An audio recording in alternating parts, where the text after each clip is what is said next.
ہمارے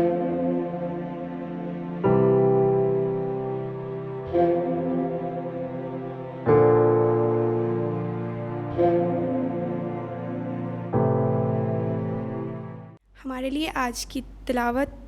مقدس پولس رسول کا پہلا خط تسالونیکیوں کے نام، اس کا دوسرا باب، پہلی تا 8ویں آیت مقدسہ تک۔ اے بھائیو، تم تو آپ جانتے ہو کہ ہمارا دخل تم میں بے فائدہ نہ ہوا، بلکہ جب ہم نے پہلے فلپی میں بڑا دکھ اور رسوائی اٹھائی جیسا تم جانتے ہو، تو اپنے خداوند میں ہمیں یہ دلیری حاصل ہوئی کہ خدا کی انجیل پوری جانفشانی سے تم میں سنائیں، کیونکہ ہمارا وعظ گمراہی اور ناپاکی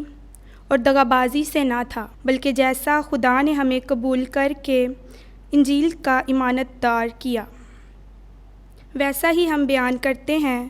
اور آدمیوں کو خوش کرنے کے لیے نہیں بلکہ خدا کو جو ہمارے دل آزماتا ہے، کیونکہ ہم ہرگز خوشامد کی بات نہیں کرتے تھے جیسے کہ تم جانتے ہو، اور نان لالچ کا بہانہ کرتے تھے۔ خدا گواہ ہے، اور خواہ تم سے خواہ اوروں سے،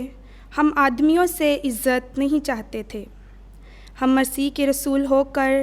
تم پر بوجھ ڈال تو سکتے تھے، لیکن ہم تمہارے درمیان نرم دل رہے، جس طرح ماں اپنے بچوں کو پالتی ہے، اسی طرح ہم تمہارے بہت مشتاق ہو کر نہ فقط خدا کی انجیل بلکہ اپنی جان تک بھی دینے کو راضی تھے، اس واسطے تم ہمارے پیارے ہو گئے تھے۔ پاک کلام کے پڑھے اور سنے جانے پر خدا کی برکت ہو۔ خدا کا شکر ہو۔